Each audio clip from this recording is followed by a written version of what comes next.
Hello, my dear viewers. I am Anwar Hussain Barbiya. Welcome you to your channel AHB Physics.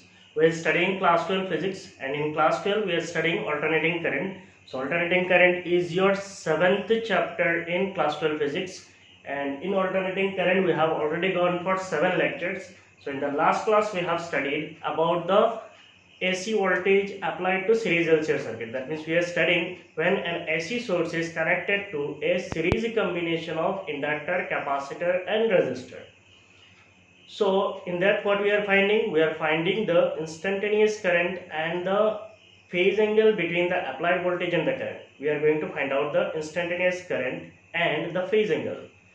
So for that we have two methods. The first method is phasor diagram solution. So we have done phasor diagram solution and now we will do the analytical solution. So there are two methods. One is phasor diagram solution, the other is analytical solution.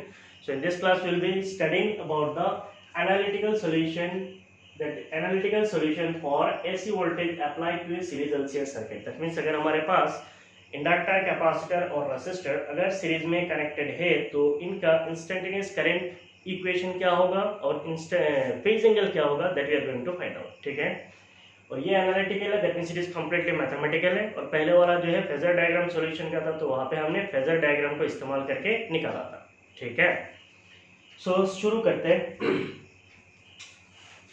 First we have to consider a circuit. Consider a circuit containing an inductor. मैं यहाँ पे L लिख रहा हूँ. So this L actually denotes the self inductance. Containing an inductor L, a capacitor C, and a resistor R connected in series to an AC source, of EMF E as shown below. So what we have written, consider a circuit. हमें क्या करना है, एक circuit consider करना है containing an inductor, जिसका एक inductor होगा, एक कैपेसिटर होगा एंड रेजिस्टर, और एक रेजिस्टर होगा. Connected in series, they are to be connected in series to an AC source. तो इसको हम लोग कनेक्ट करेंगे एक AC सोर्स के साथ of EMF E as shown below. So if you consider that we have a circuit containing an inductor, say this is L. We are having a capacitor, so this is C, and we are having a resistor, say that resistance is R. So this is the resistance. The inductance is L, the capacitance is C, and the resistance is R, and it is connected to an AC source. Suppose the AC source is having EMF E, so this is the AC source, this is our circuit. Then there will be a current in the circuit. Suppose the instantaneous current in the circuit is I. So the instantaneous current in the circuit is I. We will apply KVL. So we are giving the directions. So we will use the KVL in this circuit. So what will be the instantaneous voltage? The instantaneous voltage supplied by the source. Instantaneous voltage supplied by the source is, instantaneous voltage, we know that instantaneous voltage is given as V equal to Vm sine of omega t. So this is the instantaneous voltage in the circuit. That is the instantaneous voltage supplied by the source. Now applying KVL in loop.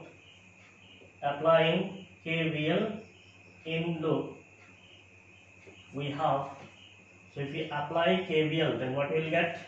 Supply minus losses will be equal to 0.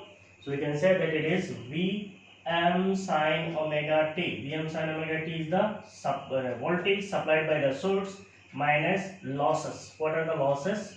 The loss across inductor is L di by dt. That is the self-induced EMF in inductor is L di by dt. The potential across capacitor is Q by C, and the voltage drop across resistor is IR. So supply minus losses will be equal to 0. Or we can write L di by dt plus Q by C plus IR will be equal to Vm sine omega t. We have changed the side. So L di by dt plus Q by C plus IR will be equal to Vm sine omega t. If I is the instantaneous current in the circuit, if I is the instantaneous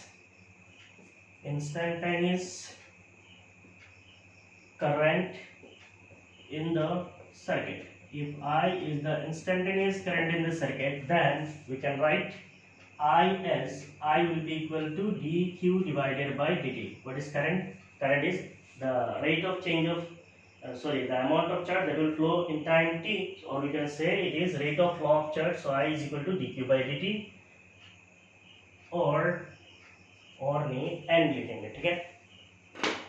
So I is dq by dt,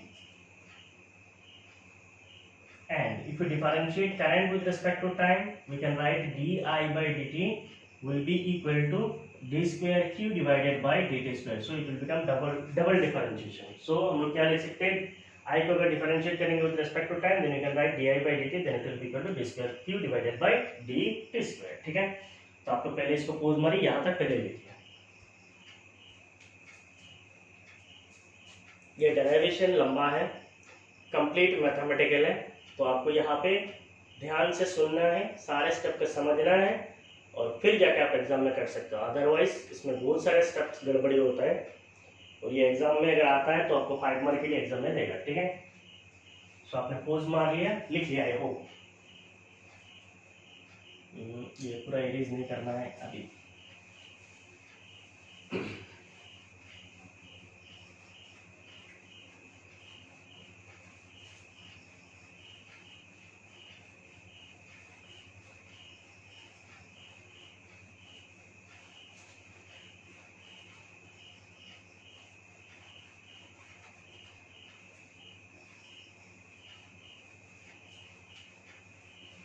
Now we'll substitute the value of I and di by dt in this equation. So say this equation is equation 1.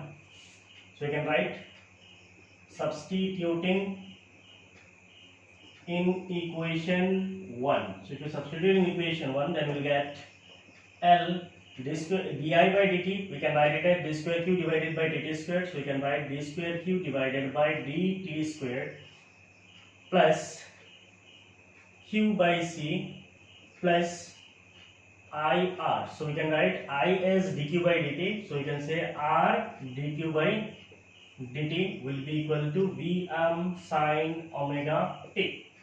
So this equation, if you rearrange like this, L d square q divided by dt square plus R dq by dt plus q by c is equal to Vm sine omega t. So this equation is called the differential equation of EMF. Say this is expression number 2.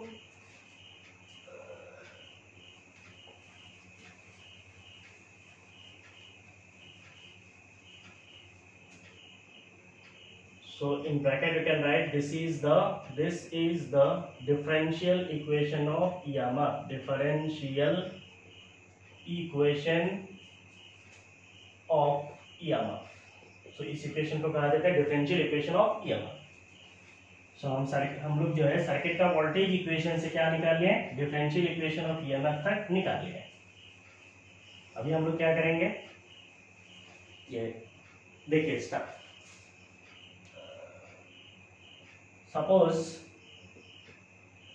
The instantaneous charge delivered by the source, instantaneous charge delivered by the source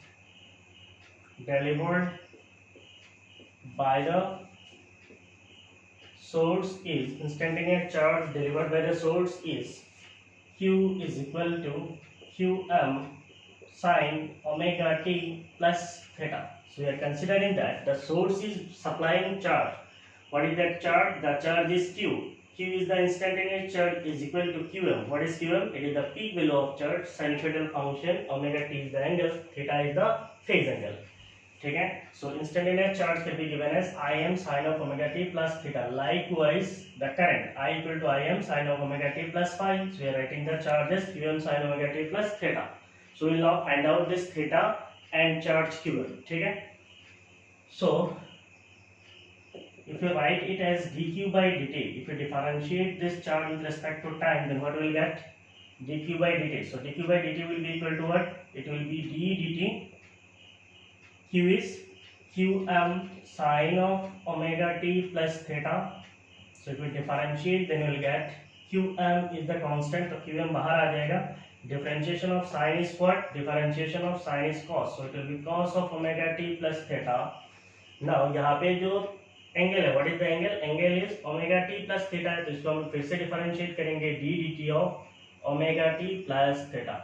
So it will be equal to Qm cos omega t plus theta. So it is omega t plus theta है, और यहाँ पे d dt of omega t, तो हमें क्या मिलेगा? d dt of omega t plus d dt of theta. So d dt of omega t से omega constant है, बाहर आ जाएगा omega, तो अंदर में क्या होगा? d dt of t plus d dt of theta कितना है? theta is constant, तो इसका मतलब डिफरेंशिएशन ऑफ थीटा इज 0. तो यहाँ से हमें क्या मिलेगा? Omega. d dt of t is what? 1. तो इसको हम लोग क्या लिख सकते हैं? ओमेगा लिख सकते हैं कि नहीं है? So d d t of omega t plus theta can be written as omega. So मैं यहाँ पे एक साथ लिख दे रहा हूँ. So you can write it as q M omega cos of omega t plus theta. And if you write d square q divided by d t square, then it will be equal to d d t of what? D q by D T. D q by D T को हम लोग differentiate करेंगे, तो इसका मतलब will get d dt of dq by dt is what? dq by dt is qm omega cos of omega t plus theta. so इसका differentiation होगा. अब यहाँ पे qm ओमेगा जो है कांस्टेंट है, तो ये बाहर आ जाएगा qm omega. Differentiation of cos is minus sine. Differentiation of cos is what? Differentiation of cos is minus sine, तो यहाँ पे माइनस आएगा, और यहाँ पे क्या आएगा? Sine of omega t plus theta. Differentiation of cos theta is minus sine theta, तो ये माइनस साइन थीटा हो गया. और इसका अगर हम लोग डिफरेंशिएट करते तो हमें फिर से ओमेगा मिलेगा, तो इसको मैंने ओमेगा स्क्वायर कर दिया. So it is minus QM omega square sine of omega t plus theta. Now we have the instantaneous value of charge, the differential value of charge, double differentiation of charge. Now we can substitute these values in equation 2.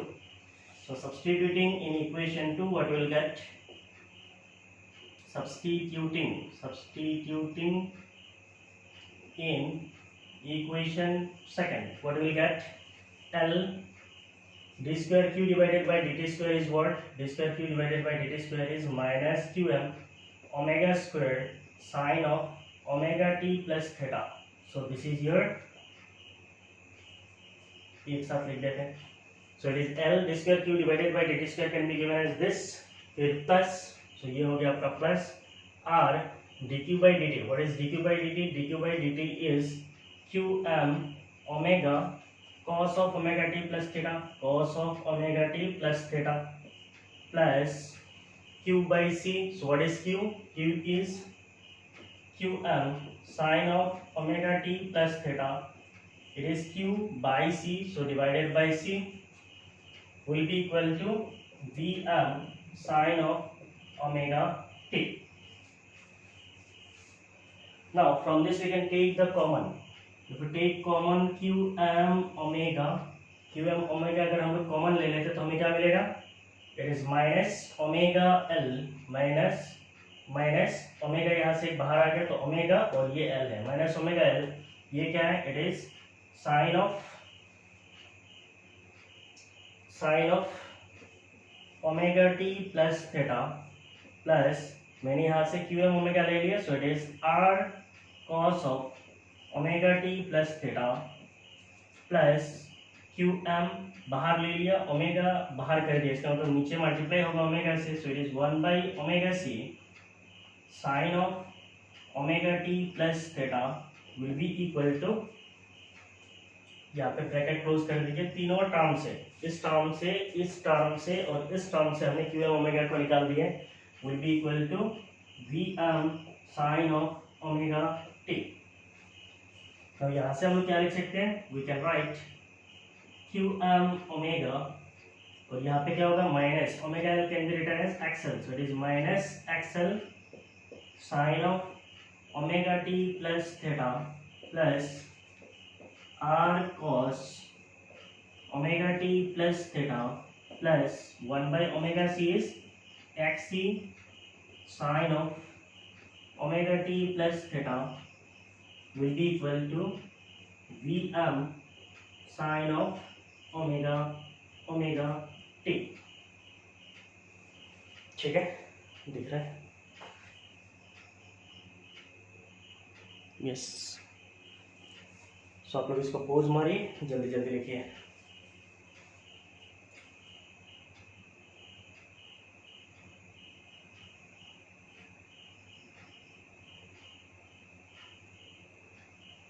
हो गया?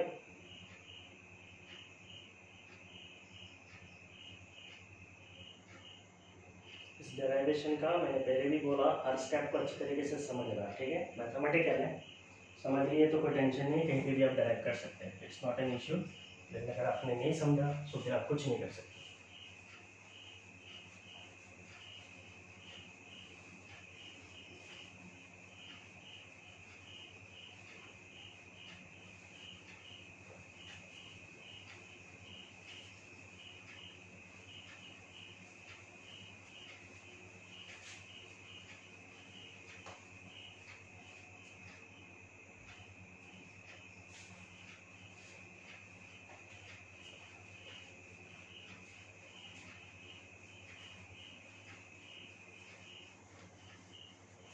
ना इस last equation को एक बार देखिए, यहाँ पे Q M omega है minus XL sine omega t plus theta, यहाँ पे एंगल है sine omega t plus theta, और यहाँ पे भी है sine omega t plus theta. इसका मतलब हम लोग कॉमन ले सकते हैं, so we can write Q M omega, यहाँ पे एक्सी है और यहाँ पे एक्सएल है, तो अगर हम लोग लिखते हैं एक्सी माइनस एक्सएल, एक्सी का मतलब क्या है कैपेसिटिव रिएक्टेंस, एक्सएल का मतलब इंडक्टिव रिएक्टेंस, और यहाँ पे क्या है sine omega t plus theta, sine of omega t plus theta plus, तो ये दोनों टर्म यहाँ पे कवर हो गया, ये बच गया, प्लस आर कॉस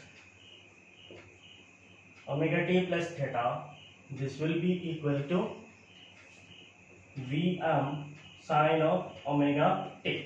ठीक है,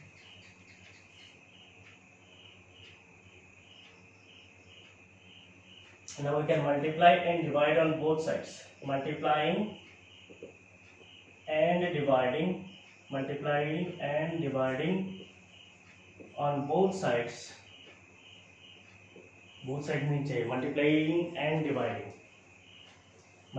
and dividing by z is equal to under root r square plus xc minus xl whole square. So last class में हम लोगों ने पढ़ा था what is z? Z is the impedance of the circuit and the impedance is given as under root r square plus xc minus xl whole square.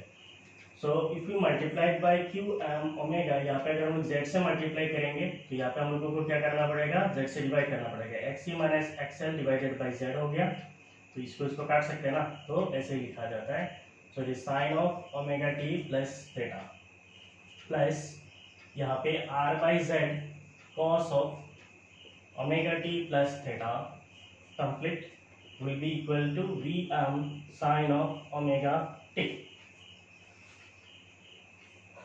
Say this is equation number 3. Now we can consider, हम लोगों ने पढ़ा था impedance diagram, शायद आपको याद है impedance diagram कैसे था, इसका परपेंडिकुलर था xc माइनस एक्सएल, इसका बेस जो था वो था r, और इसका जो हाइपोटेन्यूज है वो था z, और इसके बीच में जो फेज एंगल था what was the phase angle, it is phi. So now we can consider xc minus XL by z का मतलब क्या है, perpendicular divided by hypotenuse, perpendicular by hypotenuse क्या है sin फाई। नाउ नहीं लिख के आप लेट लिखो तो वो अच्छा रहेगा, मींस आपको वो इम्पीडेंस डायग्राम ऐसे नहीं पता है, late sin phi is equal to what? Sin phi you can write it as xc minus xl divided by z, perpendicular by hypotenuse, and cos phi we can write as, cos phi will be equal to base by hypotenuse. So what is base? It is r, hypotenuse is z, so it is cos phi is r by z. therefore what will be tan phi? tan phi is sin by cos, तो xc minus XL by Z, और ये क्या होगा r by Z, तो ऊपर में आपका रहेगा xc minus XL divided by क्या हो जाएगा r हो जाएगा, ठीक है। thus we can write phi, what is phi? Phi is equal to tan inverse, phi is tan inverse xc minus xl divided by xc minus xl divided by r, so this is your phase angle, that is phi. Now we'll substitute this in equation 3. So substituting in equation 3, equation 3 पे अगर हम लोग substitute करेंगे then what we'll get? We'll get qm omega z bracket के अंदर xc minus xl by z can be written as sin phi, so it is sin phi, then sin of omega t plus theta plus r by z can be written as cos phi, so cos phi के साथ क्या आएगा cos of omega t plus theta bracket closed will be equal to Vm sin of omega t. अब यहाँ पे देखिए आपका formula कैसा बन रहा है, sin a sin b is equal to cos a cos b ऐसा बन रहा है। तो हम जानते हैं cos a माइनस b क्या होता है, cos a minus b is cos a cos b plus sin a sin b, so we can use cos a minus b formula here.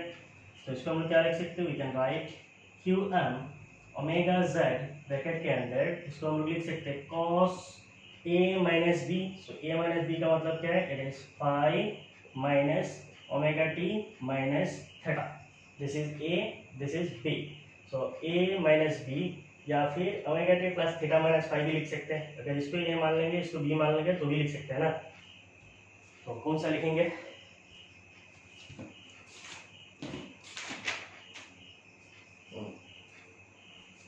तो इसको हम लोग ए मान लेते हैं और इसको हम लोग बी मान लेते हैं, तो हम लोग क्या लिख सकते हैं, cos a minus b can be written as cos of omega t plus theta minus five cos a minus b, ठीक है।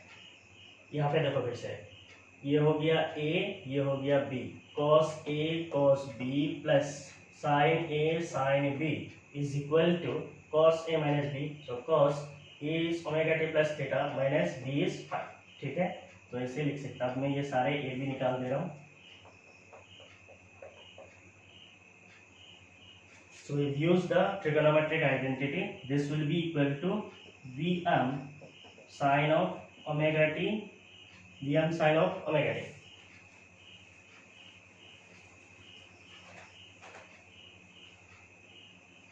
Say this is equation number 4, तो ये हमारा फोर्थ इक्वेशन है, ठीक है। तो अभी आप फिर से पोज मारेंगे, यहाँ तक लिखेंगे pose and right,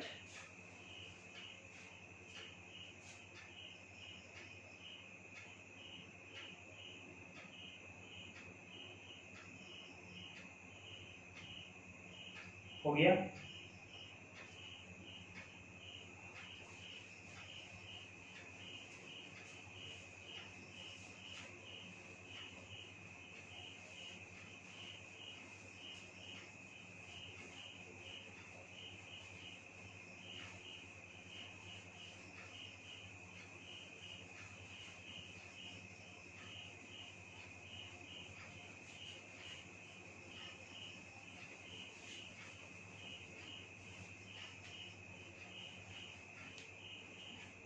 So now we have equation 4, we will compare on both sides.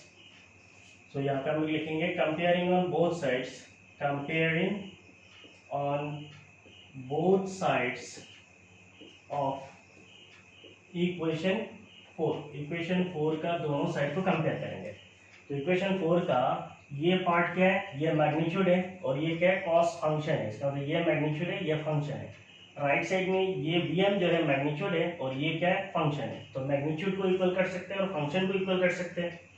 So if you compare then you can write qm omega z, so इसको हम लोग लिख सकते हैं QM omega Z is equal to VM. So you can write VM is equal to QM omega Z.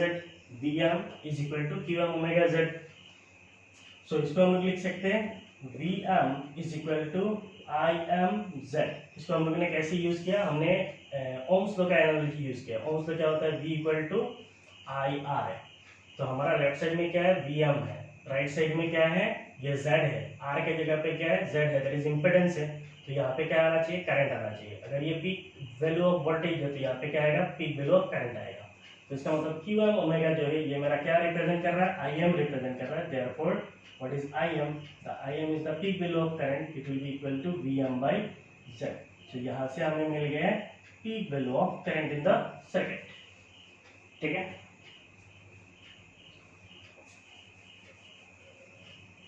And अगर हम function को equal करेंगे तो हमें क्या मिलेगा, cos omega t plus theta minus five is equal to sine of omega T.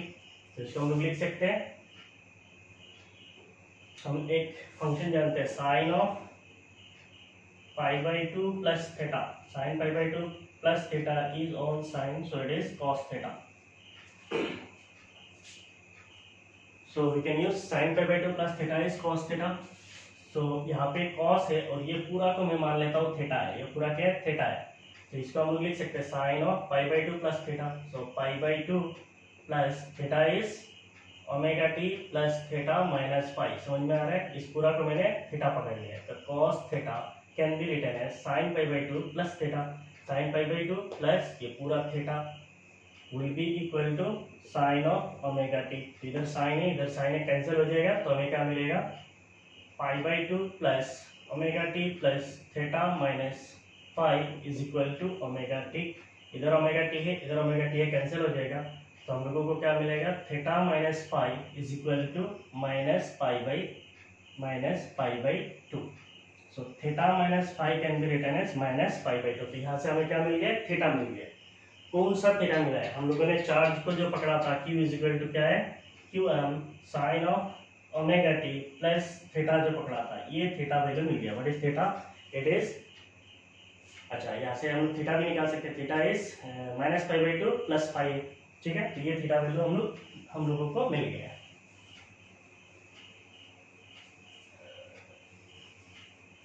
So theta का value है. Now we can find out the value of current. So what will be the instantaneous current in the circuit is, the instantaneous current in the circuit is, what will be the instantaneous current? Instantaneous current is I, it is equal to dq divided by dt. So it will be equal to dq by dt का value हम लोगों ने निकाल के रखा था. What was dq by dt? यहाँ पे हम लोगों ने निकाला था ना, dq by dt is equal to what, it is qm, differential of sine is cos omega t plus theta, और इसके साथ क्या आया था, ओमेगा. सो इसका मतलब dq by dt is qm omega cos of omega t plus theta. ये हमारा dq by dt था. तो इसको हम लोग क्या लिख सकते हैं, qm omega, so it is qm omega cos of omega t plus theta का हम लोग क्या लिख सकते हैं, omega t plus theta can be written as minus pi by two plus five.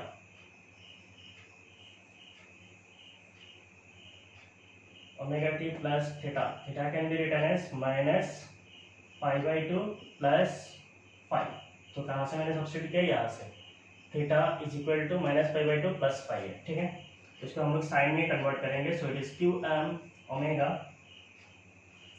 Omega. Now QM omega क्या होता है, QM ओमेगा इज, अच्छा यहाँ पे मैंने सब्स्टिट्यूट नहीं किया है, since QM omega is equal to what, QM omega is equal to IM है. तो QM ओमेगा के जगह पे हम लोग क्या सब्स्टिट्यूट कर सकते हैं, we can substitute it as IM, that is the peak value of current. और यहाँ पे हम लोग क्या लिख सकते हैं, cos of minus pi by to minus omega t minus five. देखिए तो minus pi by two plus omega t plus five है. So cos of minus theta is what? Cos of minus theta is cos theta. Cos of minus theta is cos theta. So it is Im cos of minus theta. ये formula है. Cos of minus theta is equal to what? It is equal to cos theta. तो इसको मैं इस minus को उड़ा सकता हूँ. So it will become pi by 2 minus omega t plus five लिख देता हूँ. ओमेगा टी प्लस फाइव लिख देता हूँ. क्यों लिख रहा हूँ आपको पता चल जाएगा. कॉस माइनस तो उड़ गया. Cos of minus theta is cos theta. तो ये हमें क्या मिल जाएगा? ये माइनस ऐसे उड़ जाएगा. ठीक है. तो ये माइनस को उड़ाने के बाद हमें क्या मिलेगा? Pi by 2 minus omega t minus five है. तो इसको हम लोग लिख सकते हैं पाई by 2 minus omega t minus plus will become minus. तो ऐसे लिख सकते हैं कि नहीं, यहाँ पे माइनस रहने दो. ठीक है. और अगर आपको एक स्टेप चाहिए तो आप ऐसे भी लिख सकते हो. अगर आप भूल जाते हो then it is I M cos of minus will go out. तो आपको मिलेगा pi by 2 minus omega t minus 5. ठीक है. इसको फिर हमने ऐसे मॉडिफाई किया ना. Cos pi by 2 minus theta क्या होता है? Cos pi by 2 minus theta is equal to sine theta. Cos pi by 2 minus theta is sine theta. तो इसको हम लोग लिख सकते हैं it is equal to I m sine of omega t plus theta. यही तो हमारा स्टैंडर्ड इक्वेशन होता है. I equal to I m sine omega t plus theta. यहाँ पे नहीं है, यहाँ पे क्या है? ओमेगा टी प्लस फाइव है. Five is the phase angle है. So what is the instantaneous current? The instantaneous current I is equal to I m sine omega t plus five.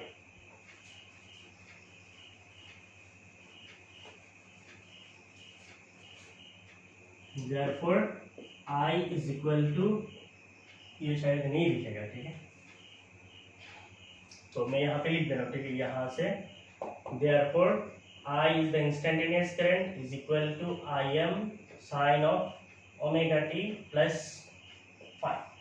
So Im is the peak value of current, sinusoidal function, omega t plus phi is the phase angle. तो हमें यहाँ से phase angle मिल गया.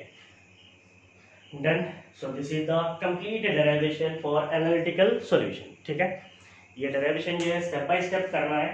आप यहाँ से कुछ step भी उड़ा सकते हो. ठीक है. मैंने ज़्यादा स्टेप लिखा है ताकि जिन लोगों को बेसिक मैथमेटिक्स में प्रॉब्लम है उनके लिए मैंने ये सारे स्टेप लिखा है. आप कुछ स्टेप्स को यहाँ पे निकाल सकते हो. ठीक है. यहाँ पे भी एक दो स्टेप निकाल सकते हो. बाकी तो आपको स्टेप करना ही है. तो इसके साथ आपका ये एनालिटिकल सॉल्यूशन जो है यहाँ पे ख़त्म होता है. इसके नेक्स्ट क्लास में हम लोग पढ़ेंगे power delivered by the AC source. Power delivered by the AC source in A series LCR circuit. एक सीरीज एलसीआर सर्किट में कितना पावर कंज्यूम होता है, एवरेज पावर कितना कंज्यूम होता है, that we are going to find out. ठीक है. टिल देन आप इस वीडियो को अच्छी तरीके से देखिए.